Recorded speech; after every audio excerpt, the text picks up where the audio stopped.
오늘 말씀은 요한복음 11장 25절과 열왕기하 5장 1절부터 14절 말씀 가지고 오늘 제목은 내려가라 그러면 살아난다, 이런 제목으로 말씀을 상고하도록 합니다. 오늘은 무슨 날이라고요? 네, 부활주일, 부활절.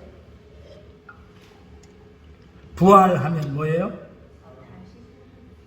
다시 살아났다, 이런 뜻인데 그 전제 조건이 뭘까요? 다시 살아나려면 죽어야 되죠. 죽어야 다시 사는 거죠. 죽지도 않았는데 다시 살 수는 없잖아요. 원래 살아있었으면 다시 살 수 없는 것이죠. 원래 살아있었던 것이고 잠깐 기절했다가 깨어난 건 그건 부활이 아니라 깨어난 거고, 근데 부활은 죽었다가 다시 사신 것이다. 그래서 예수님이 우리의 죄를 대신 지시고 십자가에서 죽어주셨다가 3일 만에 다시 살아나셨습니다. 그래서 이 부활절이 우리에게는 의미가 큰 것이죠. 왜냐하면 내 죄를 예수님이 지고 십자가에서 죽어주셨다가 그 예수님이 다시 부활하셔서 나도 그 예수님의 십자가와 같이 죄 가운데서 죽고 이제 예수님이 다시 사신 그 예수님의 사심과 연합되어져서 다시 살아나게 된 것이니까요. 할렐루야. 우리의 부활의 소망이 되신 것이죠. 이 부활에는 죽음의 권세를 이겼다는 것이 아주 큰 그런 의미가 있습니다. 사람들은 이렇게 무슨 일을 하든지 어떤 것을 하든지 간에 하다가 죽었다 그러면 어떻게 돼요? 아무리 많이 이루어놨고 뭐 했고 그래도 다 끝났어요. 끝난 거예요. 끝. 그래서 왜 범죄자들이 이렇게 수사를 받다가 죽으면 어떻게 돼요? 사건이 종결돼요. 아무리 큰 사건이고 뭐고 간에 그 사건 공소 없음, 공소권 없음 해갖고 딱 끝나. 왜? 죽었으니까.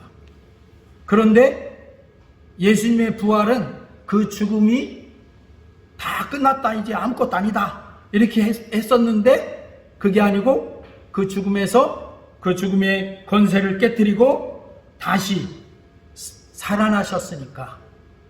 예수님이 십자가에 죽으신 게 왜 죽으셨어요? 우리의 죄를 대신 지고 죽으셨죠. 그런데 그 십자가에 달리게 하려고 누가 애를 쓰고 누가 그렇게 만들려고 힘썼냐면 사탄 마귀가 예수님을 죽으면 끝나니까 그렇게 생각하고 예수님을 십자가 위에 죽게 만들었죠. 그래서 빌라도한테 가서도 많은 그 대제사장과 유대 사람들이 어떻게 했어요? 예수님을 십자가에 어떻게 해라? 못 박으라 해갖고 빌라도를 압박했어요. 그래서 빌라도가 예수님한테서 죄를 찾지 못했는데 어떻게 해요? 십자가에 못 박도록 자기는 세숫대에다가 물을 떠가지고 손을 씻으면서 나 이거랑 상관없다니 니들이 다 져라, 그러고서 내줬어요. 그래서 예수님이 십자가에 못 박혔어요. 그리고 거기서 죽어주셨어요. 그리고 무덤에 묻히셨다가 그게 지난 금요일에 그렇게 묻히셨다가 이제 주일 오늘 새벽에 3일 만에 다시 살아나신 것이죠. 이 부활은 사탄에게 대한 승리의 날인 것입니다. 오늘 우리는 이 부활절에 열왕기하 5장에 나아만 장군의 이야기가 나오는데 그 나아만 장군의 이야기를 통해서 우리도 부활에 동참하는 자 되기를 바랍니다. 오늘 꼭 기억해야 될 것은 부활은 내려가는 사람에게만 일어난다는 것입니다. 내가 살아있다 이렇게 하는 사람은 살아있으니까 다시 사는 게 없어요. 이 살아있는데 어떻게 다시 살아요? 그런데 내가 죽었다 하고 내려가는 자는 죽었다 하는 거기서 다시 살아나니까 부활이 있는 것이죠. 내려가지 않으면 아무 일도 일어나지 않는다는 것입니다. 나아만은 능력 있는 그 아람의 장군이었어요. 하지만 한 가지 문제가 있었습니다. 납병 환자라는 것이에요. 납병. 옛날에 문둥병이라고 했죠. 우리나라에서 문둥병. 그래서 아마 나이 지긋하신 분들은 어렸을 때 그 지금쯤이면 진달래 따먹고 그랬죠. 진달래 따먹고 그렇게 하는데 동네 어르신들이 뭐라 했어요? 야, 진달래 따먹으러 산에 혼자 가지 마라. 누가 와서 잡아간다? 문둥이 와서 잡아간다. 그랬어요. 옛날에. 그래서 왜 그런가 했더니 문둥병 있는 분들이 옛날에는 그 치료 방법도 없고 막 그러니까 아마 사람 간을 꺼내 먹으면 이게 고쳐진다. 이런 속설들이 있었던 것 같아요. 그래서 심심찮게 아마 그 어린 아이들이 이렇게 혼자 있고 그러면 그런 일들이 있었다 하는 것이 얘기를 들었습니다. 그래서 그렇게 했어요. 그런데 그 문둥병이 누가 있었냐면 나아만 장군이 있었어요. 나아만 장군이 아람 왕 바로 밑에 아람이 실세예요. 그러나 아람이 실세라 해도 문둥병 때문에 이 병은 아무리 노력해도 낫지 않고 고쳐질 수가 없어요. 그러니 그 아무리 실세고 아무리 훌륭한 장군이고 그래도 어떻게 해요? 고쳐지질 않는데 이 문제는 해결될 수가 없는 것이죠. 이것을 볼 때 바로 우리 모습과 비슷한 것입니다. 우리 모습이 죄의 문제, 상처 입은 문제, 인생의 문제, 이런 문제들은 납병처럼 이렇게 내 힘으로 해결되지 않는다는 것입니다. 그런데 하나님은 말씀하십니다. 요단강으로 내려가라. 나아만에게 엘리사 선지자가 처방을 내렸는데 뭐라고 처방을 내렸어요? 요단강으로 내려가라. 그리고 그 물에 7번 씻으라. 요단강이 왜 요단강으로 내려가라 하냐면 그쪽 지형이 요단강 지형은 강이 흐르는데 지형이 좀 밑으로 계곡으로 내려가야 되는 것이죠. 그러니까 나아만 장군이 아까 우리가 읽은 말씀해 보니까 어떻게 해요? 화가 났죠. 왜? 문둥병 고쳐준다면 하다못해 안수기도라도 좀 해주고 비법으로 생긴 그런 약이라도 좀 발라줘야 되는데 그런 거 하나도 없이 문도 열어보지도 않고 뭐라고 해요? 문 안에서 누구 시켜서 자기 하인 게하시라고 하는 하인 시켜갖고 야 가서 저 요단강으로 내려가서 7번 씻으라고 해라. 그러고서 끝이야. 그러니까 이 나아만 장군이 자기 나라에서는 최고의 그 실세인데 지금 이스라엘에 와서 이 엘리사 선지자가 하나님의 선지자라고 해도 그렇지 얼굴도 안 비치고 그러니 화가 나죠. 그래서 나아만 장군이 화가 나갖고 내가 우리 아람으로 돌아간다. 씩씩거리면서 그랬어요. 그랬더니 아람에는 어떻게 이 요단강보다 훨씬 크고 맑은 물이 흐르는 그런 강들이 많이 있어. 그러니까 나 거기 가서 씻지 차라리 여기 이게 무슨 얘기냐 이렇게 했던 거죠. 오늘날 우리도 모든 문제들로부터 구원받으려면 예수님의 십자가로 나아가야 합니다. 그런데 사람들은 끝까지 버티려 합니다. 나아만처럼 화를 내고 내 생각에는 더 좋은 방법들이 있다. 내가 구원받으려면 다른 거 뭘 어떻게 해야 되니 이렇게 하니 이런 일들이 이런 생각들을 많이 가지고 있는 것 같아요. 그렇지만 내려가지 않으면 그러니까 예수님의 십자가로 나아가지 않으면 예수님 믿는 믿음으로 나아가지 않으면 우리에게 그 문제가 해결될 수가 없다 하는 것이죠. 나아만도 고쳐질 수가 없다 하는 것이죠. 많은 사람들이 심지어 교회는 나오지만 자존심은 못 내려놓습니다. 십자가를 쳐다보기는 하지만 내가 십자가를 지려고 하지 않습니다. 어떤 한 사람이 있었다고 해요. 그는 사업도 성공하고 가정도 있었고 속으로는 그렇지만 겉으로는 그랬는데 속으로는 다 무너져 내렸어요.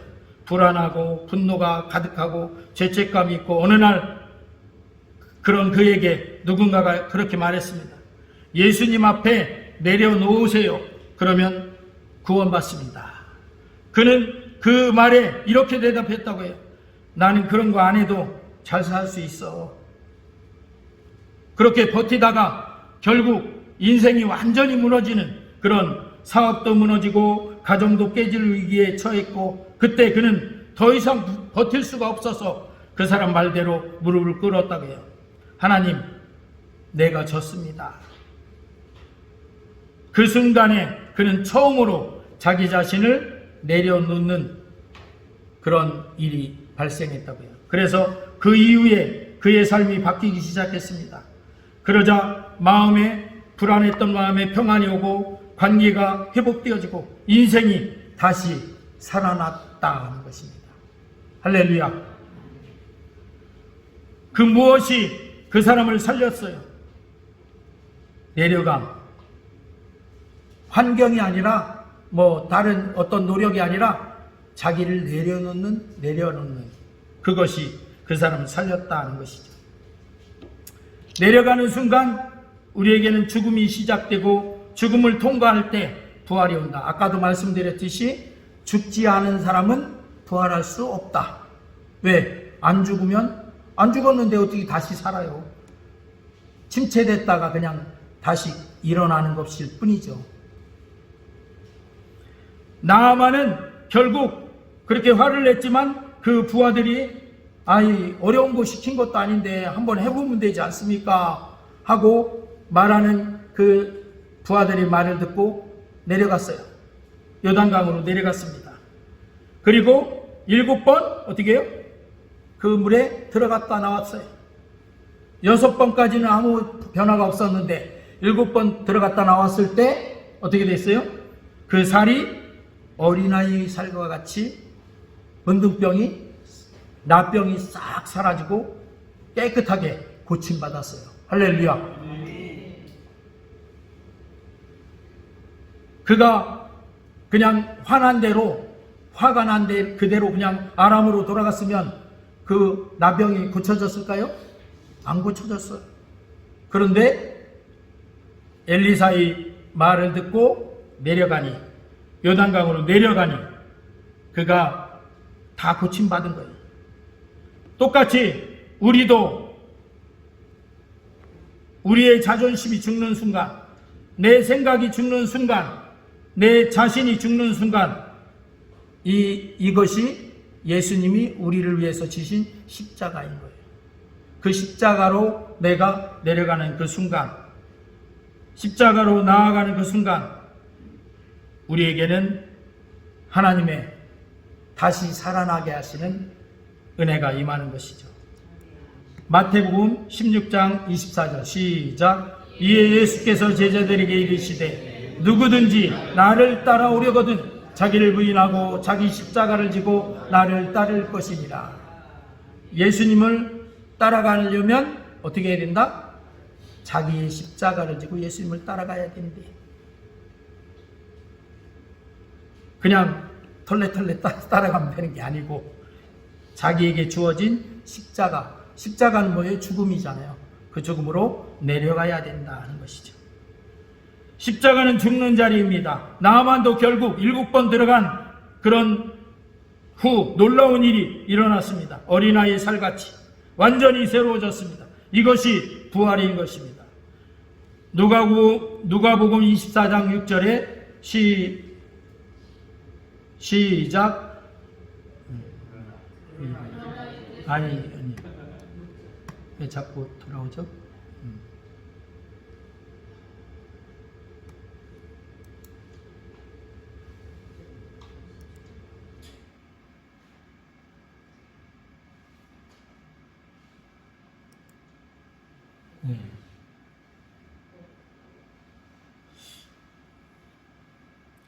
제가 읽어드리겠습니다. 여기 계시지 않고 살아나셨느니라 하고 이렇게 그가 살아나셨다. 예수님은 십자가의 죽음을 통과하고 그리고 부활하셨습니다. 오늘도 우리에게는 동일한 것입니다. 내려가는 자는 다시 살아날 수가 있는 것이죠. 죽는 자는 다시 살아난 부활이 있을 수 있는 것입니다. 십자가를 지는 자는 부활합니다. 오늘 그래서 우리는 내려가야 됩니다. 아직도 그 내 자존심으로 내 생각으로만 서 계신다면, 또는 아직도 계산하고 계신다면 이제 결단하십시오. 내 생각을 내려놓길 바랍니다. 또 자존심을 내려놓으십시오. 죄를 어떻게 해요? 내려놓으십시오. 그리고 믿음으로 내려가십시오. 어디로? 십자가 앞으로 내려가십시오. 그러면 반드시 죽은 심령이 살아나고 묶였던 인생이 풀리고 부활의 능력이 임할 것입니다. 고린도전서 15장 20절 시작. 그러나 이제 그리스도께서 죽은 자 가운데서 다시 살아나사 잠자는 자들의 첫 열매가 되셨도다. 아멘. 이렇게 첫 열매 되신 예수님의 부활이 우리도 그 부활을 따라서 제2의 부활, 제3의 부활, 제5의 부활 이렇게 하면서 올 것입니다. 첫 열매라는 것은 첫 번째 열린 열매잖아요. 그러면 몇 번째 열매도 있다? 두 번째, 세 번째, 천 번째, 만 번째 열매도 있다. 그 중에 나도 몇 번째 열매인지는 모르지만 부활의 열매가 될 것이다. 어떤 자에게? 예수님을 믿고 십자가 아래로 내려가는 자가. 할렐루야. 아멘.